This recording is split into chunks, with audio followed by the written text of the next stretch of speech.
چنانچہ مکہ مکرمہ میں ایک عورت تھی جس کو اپنے حسن و جمال پہ بڑا ناز تھا. وہ ایک مرتبہ نہانے کے بعد کپڑے بدل کے اپنے بال سنوار رہی تھی، آئینے کے سامنے کھڑی تھی اور بہت اپنے آپ پہ فریفتہ تھی کہ میں بہت حور پری ہوں. خاوند نے دیکھا تو اس عورت نے بڑے ناز نخرے سے بات کی کہ کوئی ہے مرد ایسا جو مجھے دیکھے اور میری تمنا نہ کرے.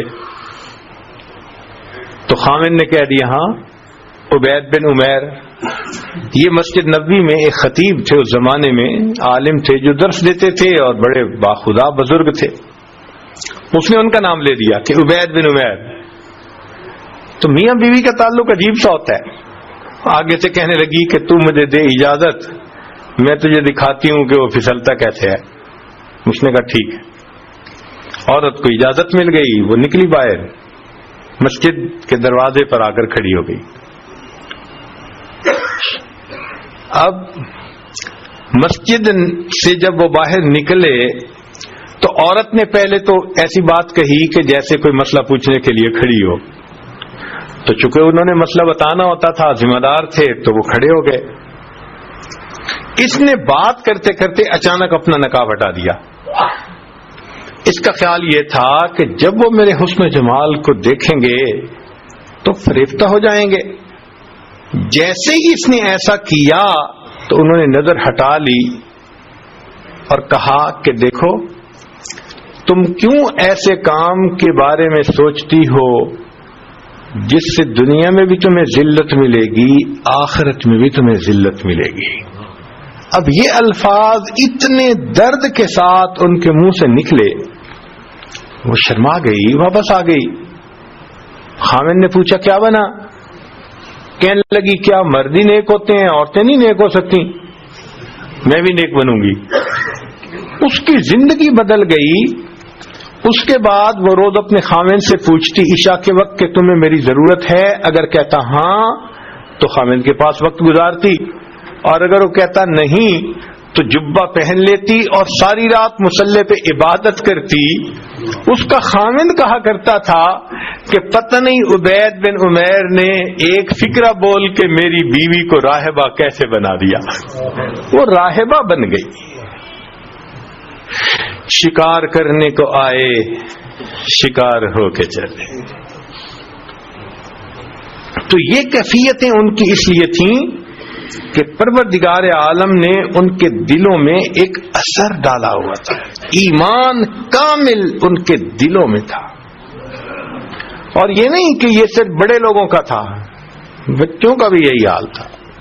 چنانچہ ایک باپ اپنے بیٹے کے ساتھ جا رہا تھا. اس نے راستے میں آم کے درخت پودے دیکھے، چھوٹے چھوٹے ہوتے ہیں اور گچھے لگے ہوتے ہیں، پکے ہوئے تھے اور لگ رہے تھے کہ بہت مزے کے ہوں گے. تو والد نے اپنے بیٹے کو کہا بیٹے تم یہیں ذرا رک جاؤ راستے پہ، اور میں باغ میں جاتا ہوں اور ایک اچھا پکا ہوا خوشہ توڑ کے لاتا ہوں، اور اگر کوئی آئے ادھر ادھر سے تو ذرا آواز دے دینا، میں آ جاؤں گا. وہ جی چلا. جیسے خوشے کے قریب پہنچا تو بچے نے پیچھے سے آواز لگا دی یا ابی احد یرانا. اے ابا جان کوئی ہمیں دیکھ رہا ہے. تو وہ گھبرا گیا اور ویسے ہی واپس آ گیا. آ کے دیکھا تو گلی میں تو کوئی بھی نہیں تھا. اس نے کہا گلی میں تو کوئی نہیں. اس نے کہا انسانوں میں سے ہمیں کوئی نہیں دیکھ رہا، انسانوں کا پروردگار ہمیں دیکھ رہا ہے. چھوٹا بچہ 10 سال کی عمر ہے تقریباً، اس کا بھی یقین ایسا بن گیا تھا. اور یہ یقین خود بخود نہیں بنتا تھا، ماں باپ بناتے تھے. چنانچہ داؤد طائی رحمت اللہ علیہ ایک بزرگ گزرے ہیں، بڑے محدث بھی تھے اور فقیہ بھی تھے اور مشائخ میں سے تھے، مشائخ صوفیاء میں سے تھے. امام اعظم ابو حنیفہ رحمت اللہ علیہ کہ ہاں جو خاص شاگرد تھے نا 40 جو فتویٰ لکھنے میں مشورے میں کام آتے تھے، جو مجلس مشاورت تھی، یہ اس میں سے ایک تھے، مگر تقویٰ کے پہاڑ تھے.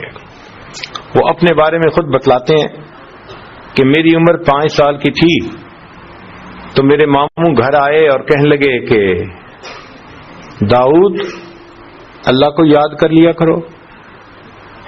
میں نے کہا کیسے یاد کروں ماموں؟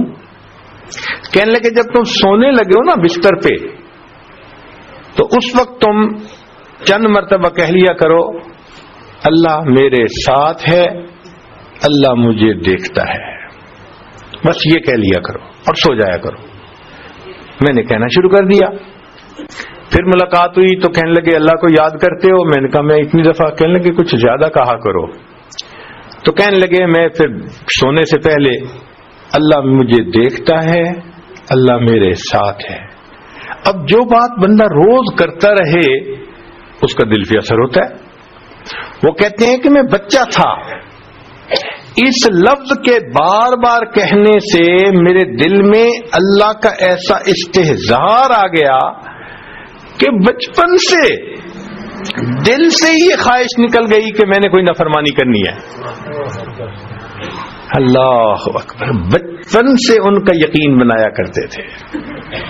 ہمارے مشائخ، ان کی خانقاہوں میں جو لوگ آتے تھے اور ان کے پاس وقت گزارتے تھے وہ بھی تو یہی کام کرتے تھے. مشائخ چشت سبق کہتے ہیں اللہ حاضری اللہ ناظری اللہ معی.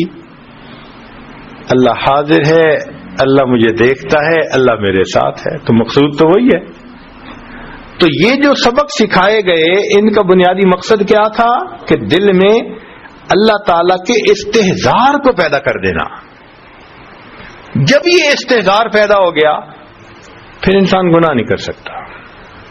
پھر گناہوں سے جان چھوٹ جاتی ہے. پھر گناہ کی طرف آنکھ اٹھا کے بھی نہیں دیکھتا انسان. ایسے اس کے دل کی کیفیت ہو جاتی ہے. چنانچہ ایک بزرگ تھے تو ان کے پاس ایک نوجوان آئے اور انہوں نے دوسرے دن ہی ان کو خلافت دے دی. بہاؤدین زکریا ملتانی رحمت اللہ علیہ ہمارے قریب میں ایک بزرگ گزرے ہیں، بہت بڑے بزرگوں میں سے. تو جب ان کو خلافت مل گئی تو باقی جو وہاں پرانے رہنے والے لوگ تھے ان کو عجیب لگا. تو ان میں سے ایک دو نے حضرت سے بات کہی کہ حضرت ہمیں تو اتنے سال گزر گئے یہاں آئے ہوئے، ہم پر تو یہ رحمت کی نظر نہ اٹھی، اور وہ تو 2 دن پہلے آیا اور اس کے اوپر اتنی مہربانی. حضرت ہم بھی تو پڑے ہیں راہوں میں. جب اس نے یہ بات کی تو شیخ نے کہا کہ اچھا میں تمہیں اس کا جواب کسی وقت سمجھاؤں گا. اب 2-4 دن گزر گئے تو کرنے والے بھی بات بھول گئے تھے. اللہ کی شان کے مہمان آ گئے اور ان کے لیے مرغی ذبح ہونی تھی، چند مرغیاں.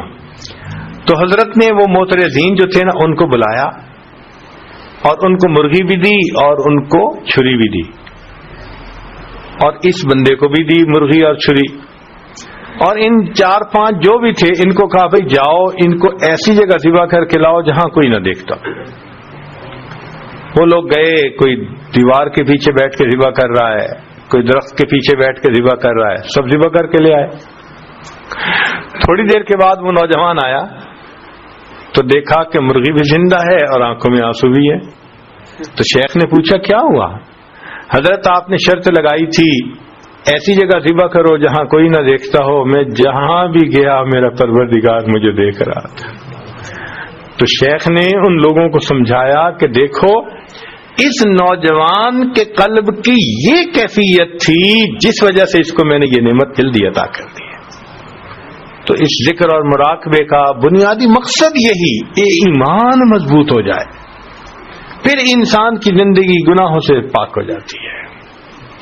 آج چونکہ ہم محنت نہیں کر رہے، آج گناہوں کا کرنا بہت آسان بن گیا.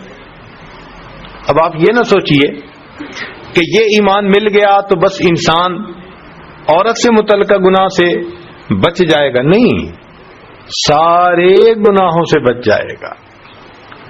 ہر گناہ سے نہ دھوکہ دے گا، نہ جھوٹ بولے گا، نہ کسی کا برا سوچے گا، اس لیے کہ اس کو پتا ہوگا کہ جو میں سوچ رہا ہوں، جو میں کر رہا ہوں، میرا رب مجھے دیکھتا بھی ہے اور جانتا بھی ہے. اللہ اکبر کبیرہ. إلا الله